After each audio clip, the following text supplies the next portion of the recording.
Connexion francophone est un programme financé par Immigration, Réfugiés et Citoyenneté Canada qui accompagne les nouveaux arrivants francophones avant leur arrivée au Canada hors Québec. Plusieurs services sont offerts pour préparer l'arrivée, dont l'initiative de la reconnaissance des titres et compétences étrangers, la RTC. Pour mieux comprendre la RTC, nous vous présentons une série de capsules sur diverses professions réglementées au Canada. Elles vous permettront de mieux comprendre la reconnaissance des titres, mais aussi de trouver l'information sur comment entamer les démarches pour une intégration réussie. On en parle tout de suite avec nos invités.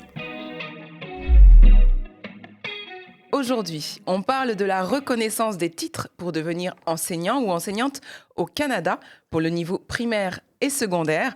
Pour cela, nous recevons Talel Chargui. Vous êtes conseiller service à la clientèle pour le programme Prédépart Connexion francophone. Et pour témoigner de son parcours, M. Sana Pangedewinde, qui nous parle depuis la Nouvelle-Écosse. Monsieur Sana, vous êtes originaire du Burkina Faso, vous cumulez plusieurs années d'expérience dans votre pays d'origine. Et c'est en février 2023 que vous vous êtes installé au Canada. Aujourd'hui, vous êtes enseignant du primaire en Nouvelle-Écosse. Et dans un instant, vous allez nous parler justement de votre parcours pour faire reconnaître vos titres de compétences et travailler au Canada. Alors, sans plus tarder, Talel, pourquoi c'est important de faire reconnaître ces titres et ces compétences ? Merci beaucoup Mathilde pour cette occasion. Il est très important parce que ça va permettre à la personne nouvelle arrivante, future résidente permanente ici au Canada, de continuer à exercer la profession qu'elle maîtrise le plus et dans laquelle elle a plusieurs années d'expérience, donc ça va être bénéfique aux deux parties. Tout d'abord, la personne nouvelle arrivante ici au Canada de rester dans sa zone de confort. D'une autre façon aussi, pour la province, pour pouvoir mettre cette longue expérience au profit des élèves dans la province. Alors, on le sait, donc c'est important, ça permet d'avoir une continuité avec ce qu'on faisait dans son pays d'origine. Maintenant, quand on prend cette décision d'entamer ce processus de reconnaissance, par où on commence les démarches ? Donc, je pense qu'une bonne partie du processus, ça commence par l'information et surtout la bonne information.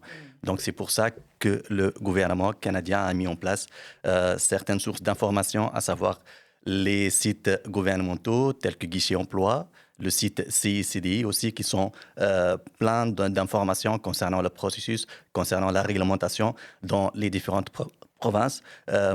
Et pour parler des étapes en tant que telles, tout d'abord, il faut commencer par créer un compte sur la plateforme de l'organisme de réglementation et avoir un identifiant unique avec l'organisme et payer les frais d'étude de son dossier.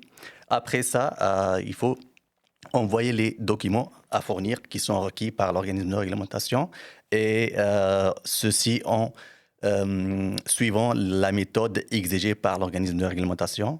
Lorsque tous les documents sont reçus et acceptés, là, le dossier passe à l'étape de l'évaluation.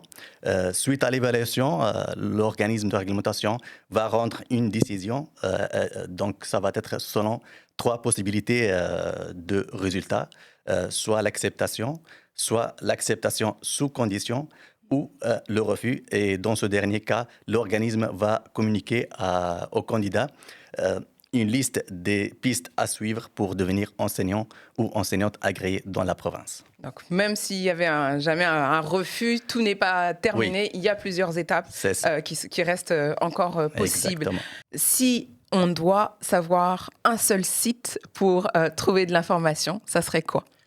Ça serait de se connecter à Connexion francophone, donc avoir un compte avec Connexion francophone qui est la porte d'entrée pour tous les francophones qui arrivent au Canada. Donc, il y a plein de webinaires, de sessions d'information et spécifiquement des webinaires sur la reconnaissance des titres de compétences étrangers en enseignement que nos clients peuvent aller visionner à tout moment sous la rubrique webinaire. Donc, ça donne beaucoup d'informations sur le processus, d'où commencer et comment commencer, c'est quoi les étapes et plein d'autres informations qui touchent à tous les aspects des professions connexes jusqu'à l'obtention de l'accréditation en enseignement.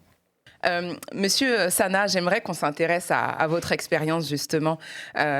Pour vous spécifiquement, ça a été quoi les premières démarches? Bon, d'abord, j'ai participé à Destination Canada, qui est un programme voilà, en ligne. Et les candidats, voilà, en tout cas l'immigration, pouvaient participer en tout cas à ce forum-là et ils pouvaient avoir en tout cas des discussions avec des employeurs. Et c'est là que j'étais en discussion avec un employeur dans l'île du Prince-Édouard. Et j'étais en procédure de recrutement. Et c'était pour devenir voilà, un enseignant dans l'île du Prince-Édouard. Et comme vous le savez, pour être enseignant ici, il faut avoir la certification. Donc, j'ai commencé la certification dans ce cadre-là. Et j'ai réuni les documents demandés, voilà, selon les formats demandés, et j'ai soumis voilà, en ligne, comme M. Thaler l'a dit. Et voilà, en moins d'une semaine, j'ai eu la certification. En fait, c'était le conditionnel parce que je n'étais pas sur le territoire canadien. Et voilà, une fois que je suis arrivé ici, j'ai demandé, voilà, et puis on m'a donné le certificat définitif. Et comme vous l'avez dit, les provinces sont quand même différentes. Les documents peuvent être similaires, mais il y a quand même des différences.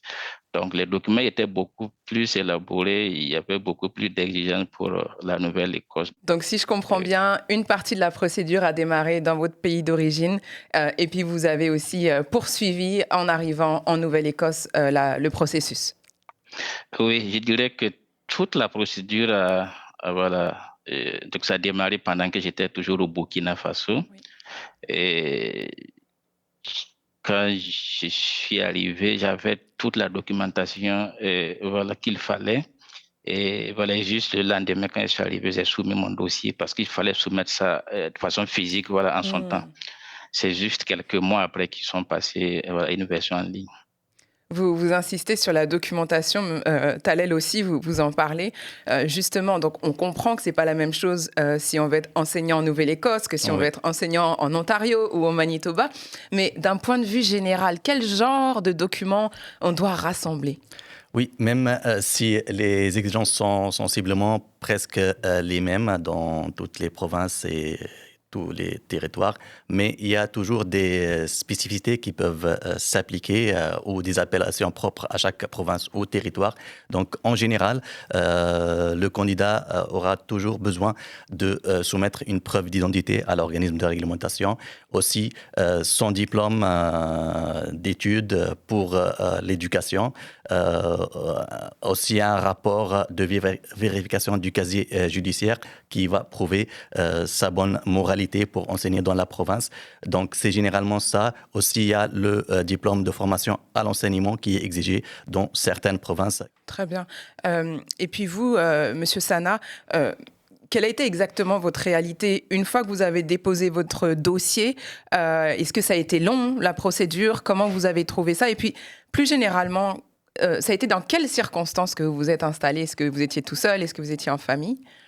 Alors, bon, vu que j'ai eu deux expériences, d'abord pour l'île du Prince-Édouard, c'était beaucoup plus rapide. Comme je l'ai dit, j'ai soumis les documents en ligne depuis mon pays, le Burkina Faso, et j'ai payé, comme M. Thaler l'a dit, il faut payer. Et en moins d'une semaine, j'ai reçu la certification. Et donc, j'ai rassemblé tous les documents et je devais envoyer par la poste. Mais vu que voilà, ma date de départ était aussi proche, donc j'ai voulu quand même économiser un peu d'argent. Donc, et j'ai mis ça dans ma valise. Donc, quand je suis arrivé, voilà, j'ai déposé les documents physiquement voilà, au bureau du registré. Donc, c'est lorsque j'ai eu ce dernier document que, enfin, j'ai reçu la certification. Je dirais pratiquement, ça m'a pris 7 ou 8 mois. Voilà, pour avoir la certification. Et désormais, vous pouvez enseigner dans n'importe quelle école en fait de Nouvelle-Écosse, c'est ça? Oui, tout à fait. Très bien.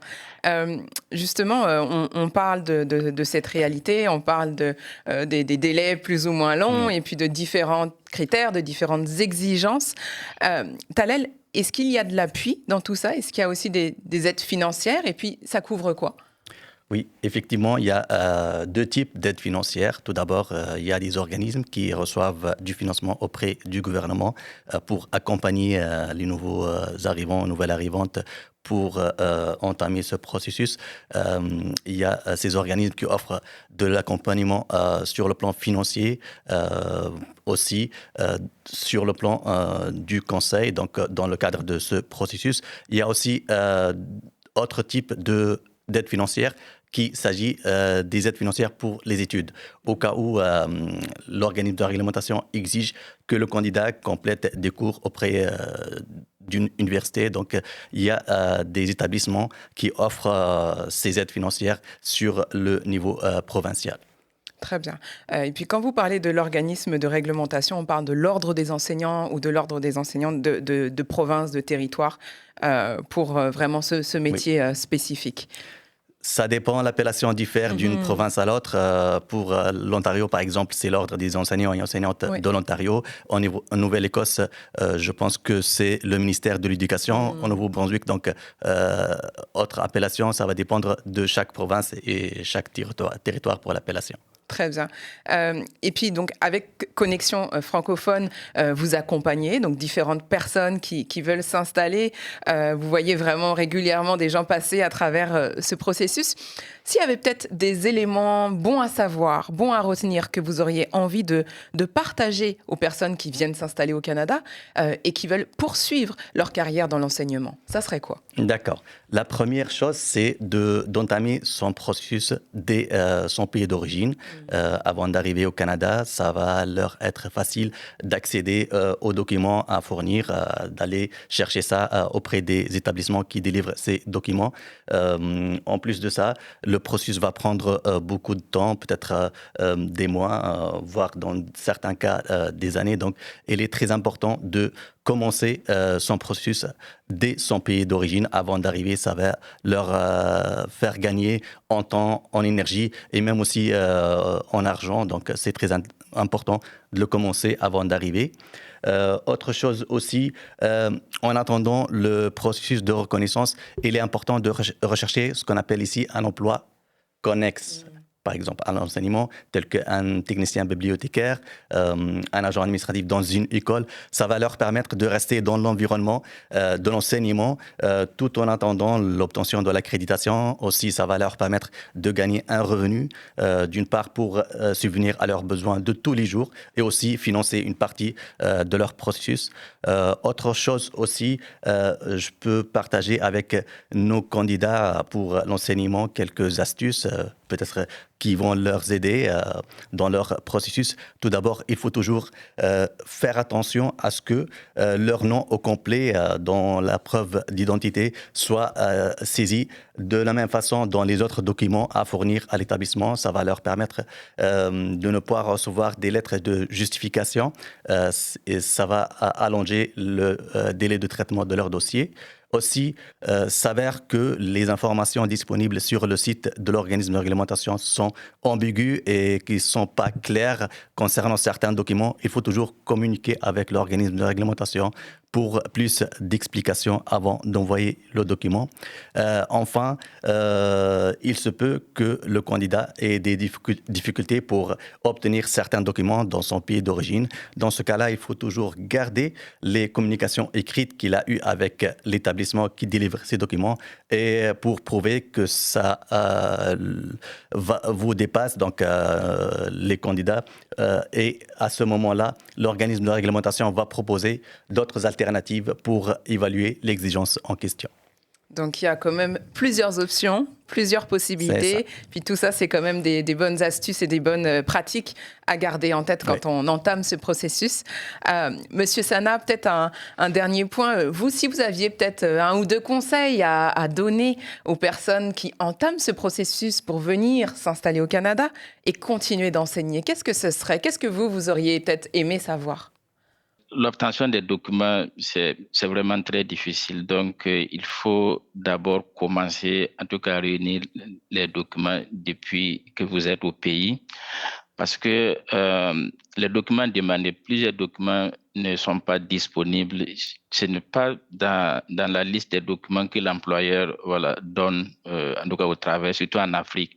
Dans mon pays, l'enseignement n'est pas un métier réglementé. Et si ce n'est pas un métier réglementé, c'est sûr qu'il y a des documents qui ne sont pas disponibles. Donc, commencer la procédure depuis le pays et, si possible, soumettre tout depuis le pays. Et vous avez la chance d'avoir la certification pendant que vous êtes au pays. Et comme on le sait, l'enseignement, c'est un métier où, disons, c'est un domaine où il y a surtout le besoin. Donc, lorsque vous avez la certification, c'est presque 100% sûr que si vous arrivez, vous allez avoir un emploi.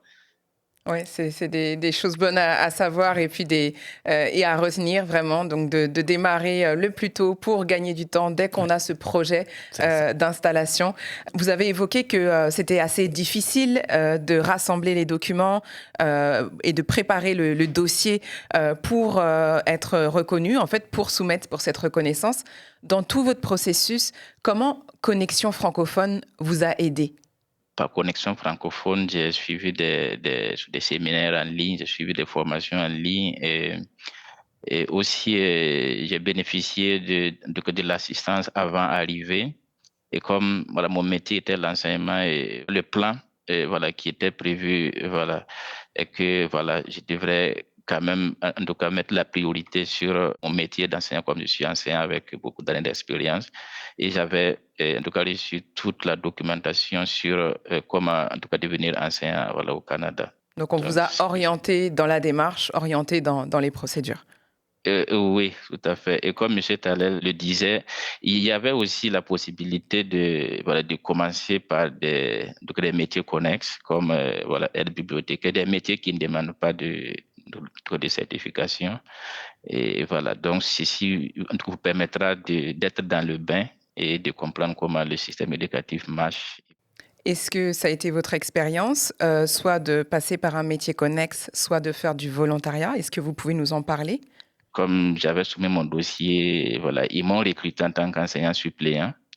Et lorsque j'ai reçu ma certification, le même jour, j'ai envoyé un message à l'employeur et le lendemain, j'ai commencé à faire la suppléance. Donc, j'ai fait la suppléance pendant 2 semaines avant d'obtenir le contrat terme. Merci beaucoup à tous les deux pour plaisir. ces partages d'informations très utiles.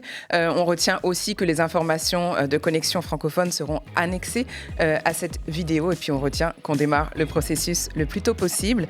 Merci pour ces outils et ces informations. Merci à tous les deux. Avec plaisir. Merci beaucoup. Merci.